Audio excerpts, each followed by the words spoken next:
Hey YouTube, welcome to Sunkerns Lab.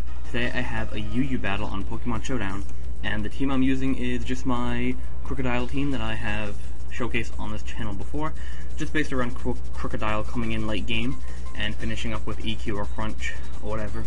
But anyway, getting into the actual battle itself, looking at my opponent's team, he doesn't really have anything that might want to set up Stealth Rock except for that Swampert, and I have nothing that can really OKO Swampert.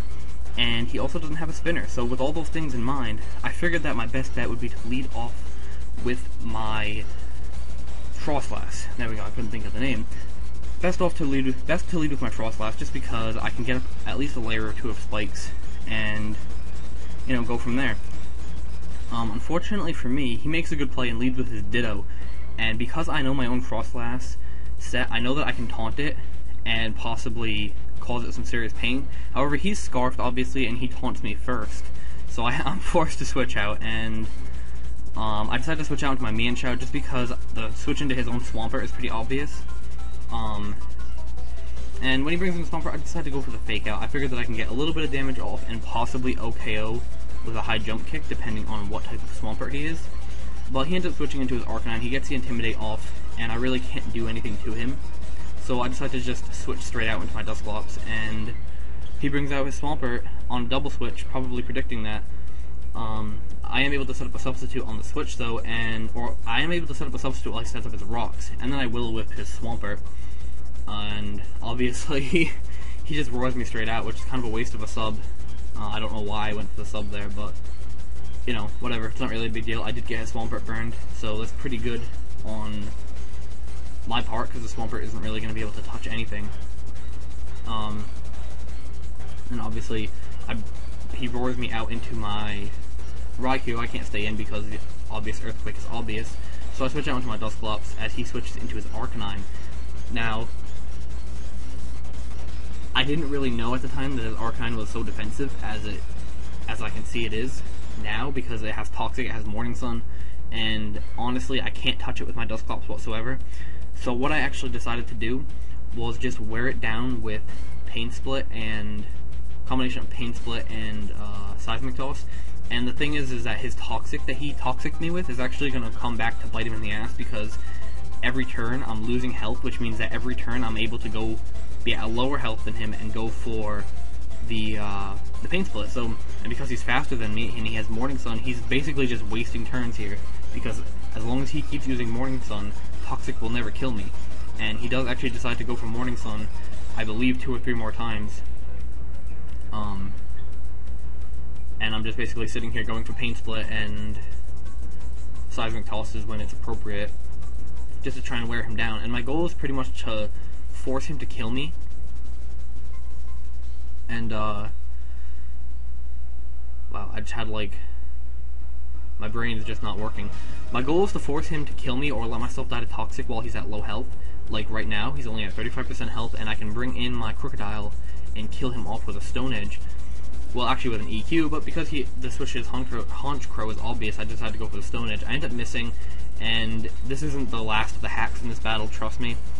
But I do miss that first Stone Edge, which is kind of shitty because the Haunch Crow is always a big threat, especially to my team when I have so many weaknesses to its attacking types. But I do switch in my Bronzong, take that superpower relatively well. Not really, actually. But I am specially defensive, not physically defensive, so I guess that's what makes sense. And I'm able to set up my rocks as he brings in his Arcanine. And, you know, at this point, it's just basically me setting up my screens, him trying to kill me off with Flare Blitz, and then it turns into a stall war of him basically just sitting there going for Toxic like a dick. And I can't really touch him in return, and I don't want anything to get Toxic, which was a really intelligent play on his part, because now I'm basically just stalling out screens, and you know, I can't really do much to him in return.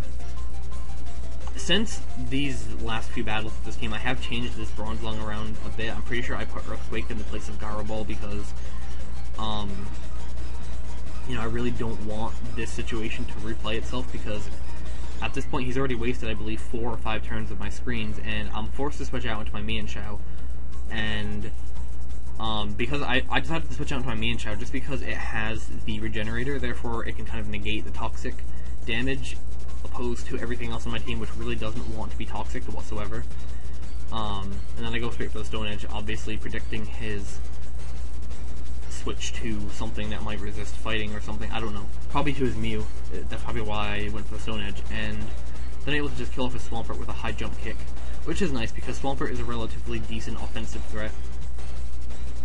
But once I kill off his Swampert, he's able to just bring in his Arcanine, and I'm kind of fearing the Extreme Speed, so I decided to just switch straight out, and he does actually end up going for the Morning Sun, which is a decent play in his part, probably predicting my switch. And he's able to kill off my Bronzong with an Extreme Speed. I'm not sure why he went for Extreme Speed, but I guess it saves him recoil damage. Now I'm able to bring in my Crocodile once again on his Arcanine, there we go, and go for the Stone Edge, predicting his Honchkrow again, but unfortunately I miss another Stone Edge on his Ditto switch in. And then he makes a terrible play here, and he switches into... He goes for the EQ, and then he decides to switch out after that. I'm not sure why he did that, but I'm able to just set up a layer of spikes because of that weird play. And he switches out into his Ditto, and the switch to his Ditto was obvious because he did it earlier, so what I decided to do was make an amazing play.